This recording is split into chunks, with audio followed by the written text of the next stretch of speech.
Welcome to UO Today. I'm Paul Peppis, Director of the Oregon Humanities Center. My guest today is Adrian Parr, Dean of the College of Design at the University of Oregon and a Senior Fellow with the Design Futures Council. Prior to coming to the UO in March 2021, Parr was the Dean of the College of Architecture, Planning, and Public Affairs at the University of Texas at Arlington. From 2013 to 2021, she served as UNESCO Chair on Water and Human Settlements.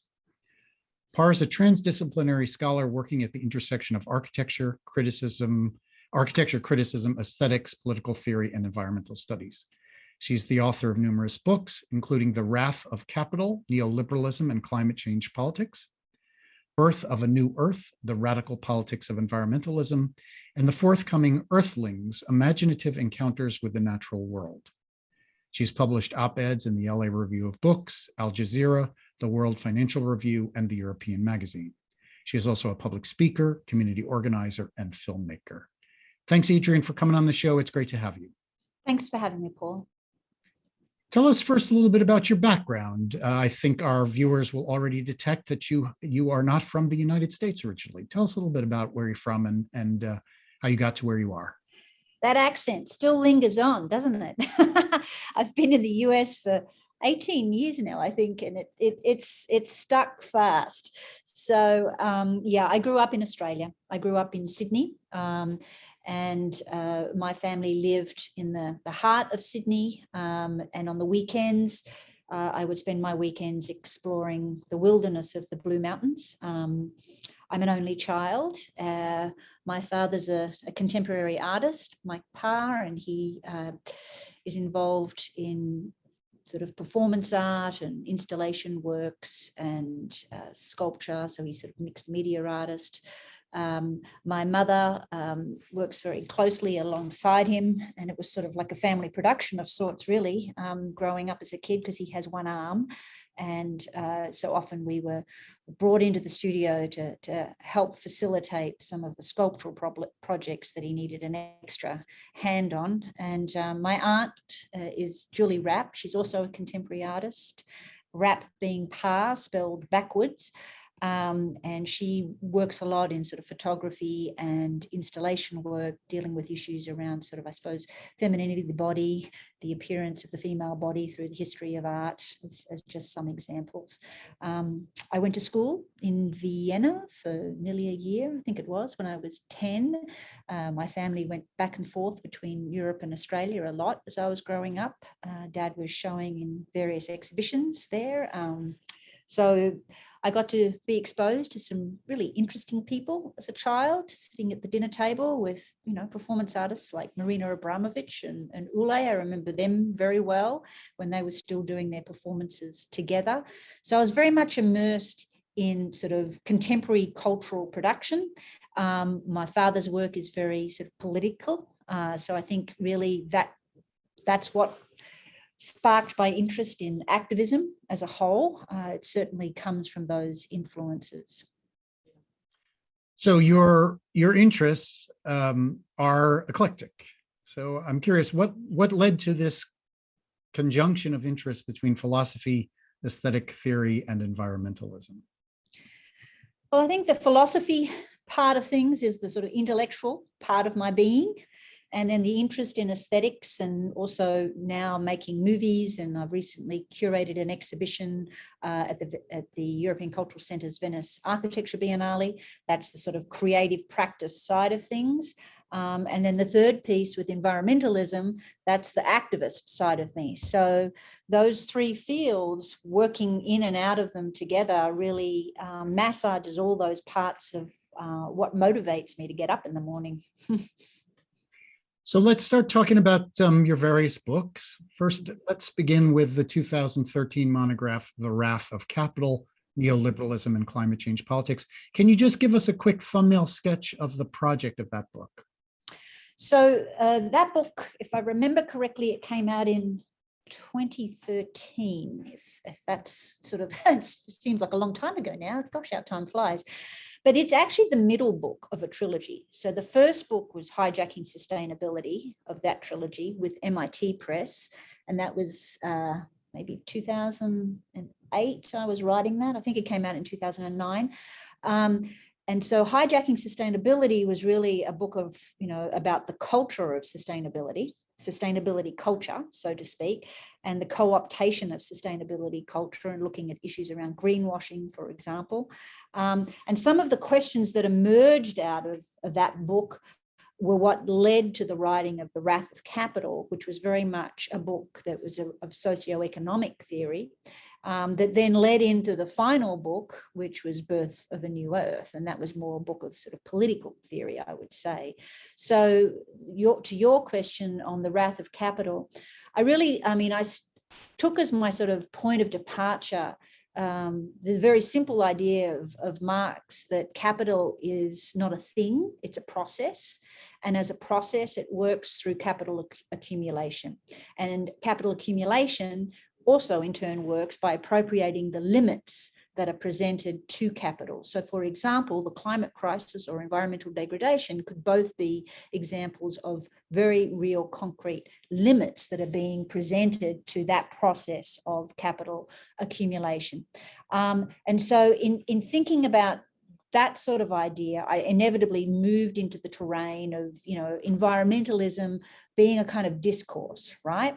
And who has the power to harness that discourse, and how do they harness that discourse? And that in turn influences how we think about and shape and pose the question of what to do to address the climate crisis and environmental degradation as a whole. And so with that, I moved through a sort of variety of examples and really ended up with a sort of scathing critique, I suppose, of neoliberal economics and neoliberal solutions to the climate crisis. For example, this idea of that the free market is one way to solve the climate crisis, arguing that the free market is actually one of the big reasons why we're in this mess in the first place, right?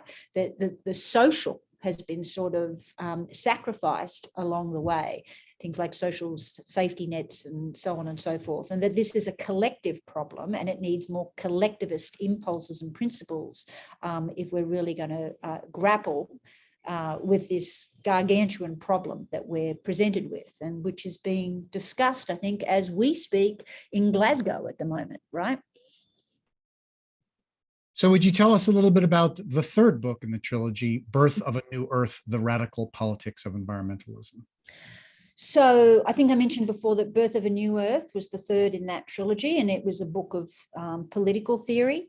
And with that book, I start with this idea that there's this, for example, with climate change, that we're going to be encountering, all the while recognizing that obviously, communities around the world that are more impoverished, communities of color are certainly going to be more disadvantaged in terms of the sorts of harms that they experience as the climate continues to change. And they have also historically been the communities that have been at a greater disadvantage. But that aside for a moment, we've got to at least collectively recognize that we're all going to have a shared experience of hardship. And so it's in that shared experience of hardship, I think, where a politics begins to emerge, because if we can recognize that that's a collective problem, that means that it's necessarily also one that's a political problem. And as a political problem, I think that can be a very useful point of departure for trying to come up with what I call sort of transversal political responses and solutions. In Birth of a New Earth, I'm also arguing for a transversal form of political governance, right? And I think actually in the New York Times interview with me, I even called it bastard solidarities. And so what I'm talking about there is that there tend to be two camps about how we deal with these sort of collective problems. One is, whether it's a more top-down solution, right? Or a more bottom-up, horizontal kind of grassroots solution. And as a result of some of the work that I've been involved with, say, at the level of the United Nations and UN Habitat and those sorts of international organizations, I have a deep appreciation for some of those top-down solutions, right? That we need to be able to sort of, for example, introduce regulatory mechanisms. At the same time, it's the grassroots that enables these things to sort of be accepted and adopted in a more sort of horizontal, widespread way.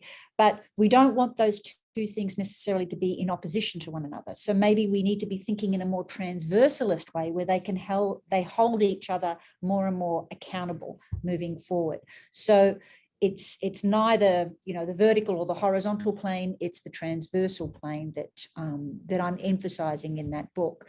Moreover, towards the end of A Birth of a New Earth, I'm also looking at the role of imagination.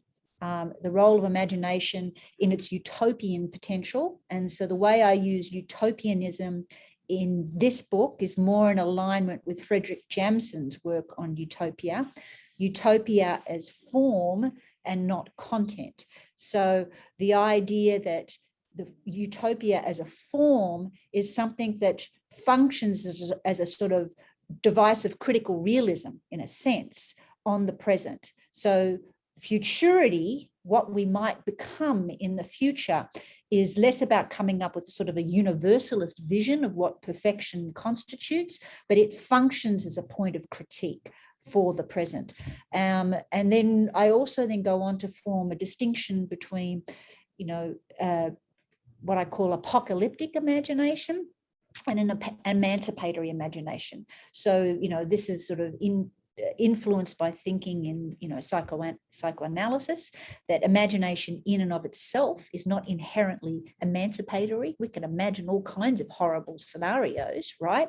And that I'm also arguing with an apocalyptic imagination, that a lot of how we think about the environmental crisis, and I look at blockbuster movies and so on and so forth, is through a sort of an apocalyptic lens. But that can just sort of freeze us, or it can also function as a displacement activity, one where we're sort of just consumed through entertainment, right? All the pleasures that come along with that kind of way of dealing with the crisis. So I'm saying we need to be cognizant of how the imagination is put to work. And so this focus on how we use concepts and how we put them to work is actually sort of a Deleuzian legacy of mine. I spent many, many years during my PhD studying Deleuze, and my first publication was actually, the Deleuze Dictionary. So imagination, what does imagination look like? How does it function in an emancipatory and an inclusive way?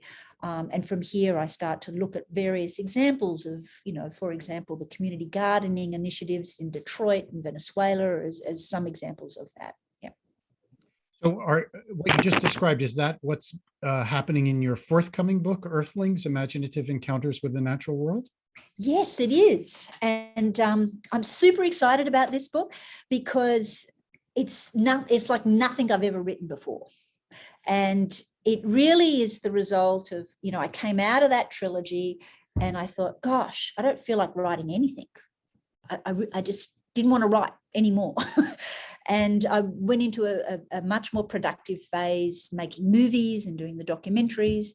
And then COVID hit and everything went into lockdown. And I was living in Dallas-Fort Worth at the time. And I'll never forget, Dallas is a place where you drive in order to go across the street, right? That's the way it is. And all of a sudden, the sounds of traffic and, that hustle and bustle really did stop. And I remember with my husband and kids getting out, walking to the park together. And we'd always walk to the park, but it was always a rather sort of dramatic journey across the streets where there were no footpaths and no traffic lights and whatnot. And all of a sudden, when COVID hit, all these people were walking out and about all around the neighborhood. It was really amazing, right? And I remember saying to him, like, we actually have neighbors. Like, I never even knew we had neighbors. And so there was this sort of sense of, it was sort of, how can I explain it? I just felt so sort of sensitized to the world around me.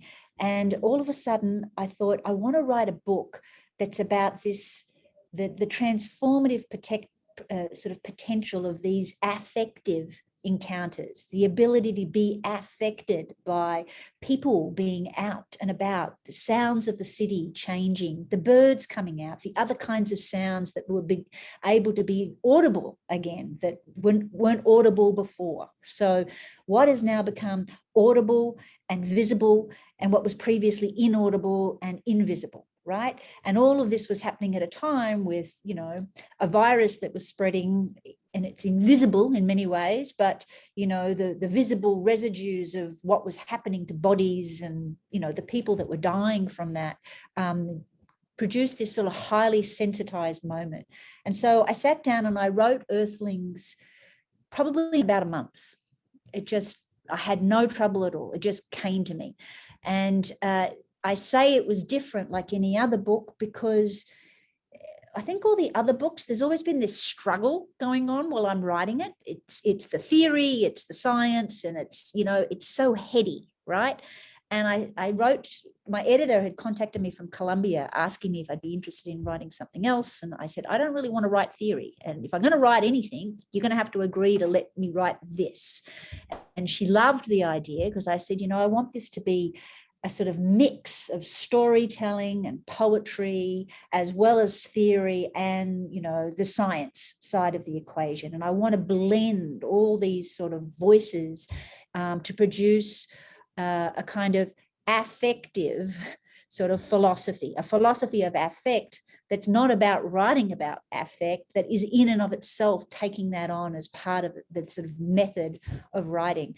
So the book is, you know, what was fun about it is I imagined myself in the bodies of these other species. So it starts off as a big sequoia tree, and I am the sequoia tree. And I'm trying to kind of feel all the things that are happening on and through that sequoia tree as these changes are happening throughout the forest. And then it sort of goes down onto the ground of the forest, and all the life that's happening there as the sort of trunk that's been cut down begins to sort of decay, right? And so it moves through all these different bodies. That's really kind of what shapes Earthlings. I move into the body of an Arctic tern as it migrates from the south to the north.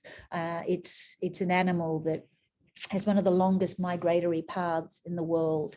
I enter the body of astronauts as they go into outer space and look back at the Earth. I enter the sort of, I have these sorts of anecdotal memories too as a kid growing up in Sydney and floating in the ocean, and I share that memory with the reader, and then that transports us through the ocean into the corals that are bleaching up on the northern part of Australia off the coast of Queensland, and then into the bodies of whales whose, you know, migratory paths are being changed, and their reproductive cycles, not cycles, but their sort of reproductive capabilities are changing as a result of sort of noise pollution. So it's moving through all these different sort of landscapes of feeling and sensation. And as I'm doing that, I'm also sort of leaning into human myth and, you know, climate science and environmental science to sort of deepen that sort of discussion and series of descriptions.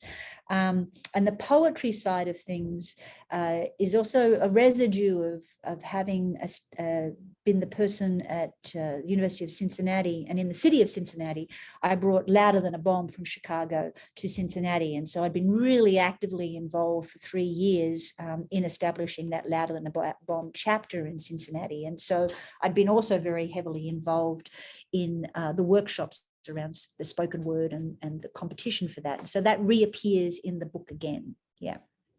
Sounds like a completely fascinating book and really exciting. We're looking forward to its publication.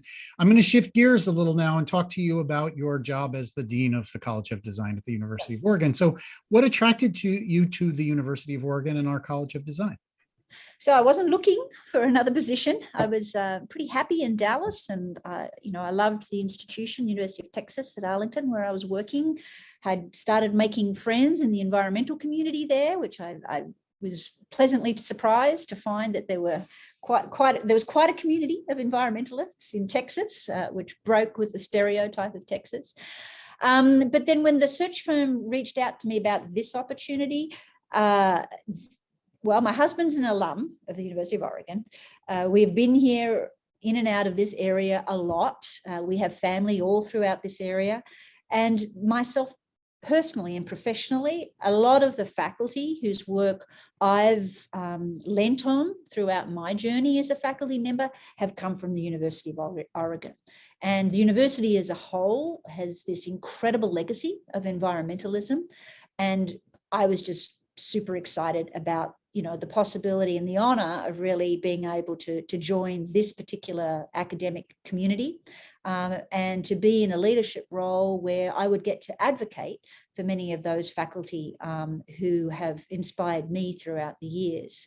Part of being, I think, a good dean is understanding that you're in service to your faculty and students, and that the leadership and the staff are there to help support that and advance that as much as they can. And part of that is believing in the people that you're there to represent and advocate for. So yeah, I was super excited at the opportunity and delighted when I got that call from Patrick that they would like me to come and to join the community. So here we are. That's wonderful to have you. Can you tell us some of your immediate goals for the college? Immediate goals? Well, the first one would be exploring a new transdisciplinary undergraduate degree that capitalizes both on that legacy of environmentalism that I was telling you about, and also design excellence and planning in the college. How do we craft a degree that really, you know, capitalizes upon all those incredible strengths to produce something that's a really enriching and rewarding experience for future students, and one that also functions in a way that sets students up to go out into the world and be change makers in the world. And I think, you know, all the programs that we have on offer here, whilst they're, you know, in their separate sort of departments, so to speak, also have incredible synergies across them. And so how do we work with those synergies and create new exciting degree plans? So that's one of the big things on my agenda. And I also think a degree in this way, the way that I'm thinking of it with my faculty and leadership, is one that would support the Provost's Environment Initiative, which I'm really passionate about. I think it's the perfect thing for this institution. It's what we've been doing for a long time. And putting the university leadership behind that is an important step in the right direction. And I would like to see how we can be good citizens on campus and work to help advance that initiative as well. I know your own work, a component of it, which you've spoken about, is your activist component, your engagement. And something about what you just said about your goals for this transdisciplinary program says something about your commitment to engaged humanities work, engaged scholarship, engaged teaching. Can you say something about your vision for the increasing the engagement of the students and faculty in the College of Design with the communities of Eugene on the one hand and Portland on the other? Yeah, I think, I mean, as I'm been here 8 months now, and a large whack of that was still kind of COVID intense. It was a strange moment to start a deanship during COVID. I remember at one point saying, is this real? Like everybody's on a screen. I hope this is a real job. No, but so I'm still sort of learning about the relationship between Portland and Eugene. I do go up to Portland on a regular basis, and I now have an office on that campus so that I spend time learning more about our activities there.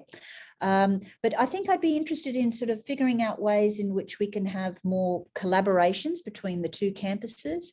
Architecture at the moment is piloting this really interesting test case class where the students in Portland and the students here in Eugene in the same class are enrolled together and taking class together at the same time using new technologies. So this sort of hybrid format, so that we can have this shared experience across the two campuses. I'm excited to see what the student evaluations are of that and what their suggestions are for the ways in which we can improve that experience for them. I also think there are incredibly, fruitful research opportunities that we could have, both in terms of Portland being, I think it's 600,000 people in Portland, if I remember correctly, as a city, and Eugene is probably more like 180,000, something like that, give or take. But they're both urban environments at very different scales. So I think there's some really interesting work to be done about that, around issues of sustainable design. And then you've got this stretch between that is, rural communities, and thinking about the way in which cities grow, and sometimes those rural communities become increasingly absorbed into the fabric of urban growth. So there's a lot there for us to sort of capitalize upon and think about in pragmatic ways, but it's going to require collaboration, more collaboration across the campuses. Can you tell us a little bit about your Dean's Equity and Inclusion Initiative? So it's not just mine. It was the result of a collaboration between 5 deans, and really it's the brainchild of Thaisa Way. She received a Mellon grant to do this work. She comes out of the University of Washington, and she's now in Dunbar Oaks Harvard campus in DC, I think it is. And she reached out to, I think, 5 of us once when the murder of George Floyd happened, to try to understand, and it was sort of research phase, what deans of architecture schools could be doing to further advance and deepen diversity, equity, and inclusion, both within the curriculum, the part of the student experience, and also in terms of recognizing that when they come out of our professional programs, they go into practice, and the professions are very much looking to us to try to understand how they in turn can diversify their practices. So that group, we met regularly, and we decided that we would actually use the Spatial Justice Fellows program. We have a Spatial Justice Fellows program here that was one of the things that I was really interested in when I came here. To do that as a sort of summer workshop series for junior faculty of colour, and to provide them with a mentorship program moving forward, recognising that their success within higher ed is connected to, diversifying the curriculum, student success, being able to recruit a more diverse student body, and in turn diversifying the profession further on down the line. And I'm thrilled to announce we had the first workshop last summer. It was really successful. We had one of our fellows present, and each one of the other institutions did as well. And it's now gained a lot of national traction.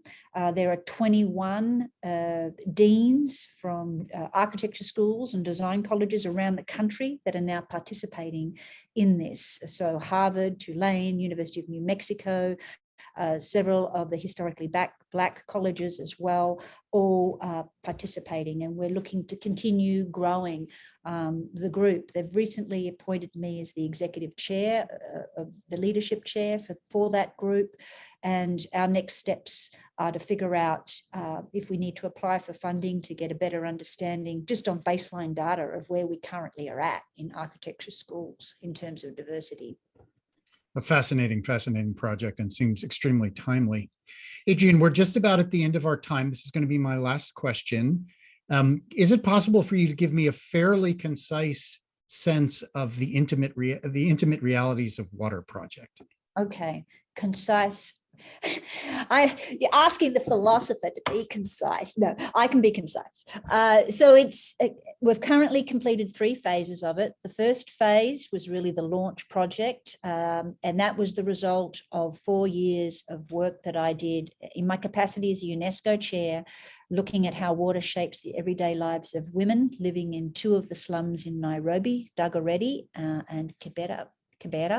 And then the second project, which was a documentary film as well, is exploring the water challenges that 3 Native American communities are facing, from climate change and sea level rise with the Biloxi Choctaw Chittamacca tribe in Louisiana, all the way up to the Inupiaq on Sarachef Island off the coast of Alaska, down into the center of the states in the Dakotas with the Standing Rock, and in particular, La Donna. The third is the exhibit that I have at the moment at the European Cultural Centre Venice Architecture Biennale on watershed urbanism, exploring new design paradigms for urban growth that are much more sensitive to the watersheds on which they are situated. And the fourth phase is probably going to be called Going, Going, Gone, which is really connecting to my work coming out of Earthlings on trans-environmentalism, the three trans species, transgenerational, and transnational. So more on that to come. Well, amazing, amazing work. It's just been such a pleasure to talk to you today, Adrian, and learn all of the things that you have done and are doing. We are just so fortunate to have you as the Dean of the College of Design at the University of Oregon. Thank you so much for taking the time to speak with us. It's been great. Thank you, Paul. It was my pleasure, and I'm thrilled to be here. Thanks for inviting me. I've been speaking with Adrian Parr, Dean of the College of Design at the University of Oregon. Thanks so much for watching.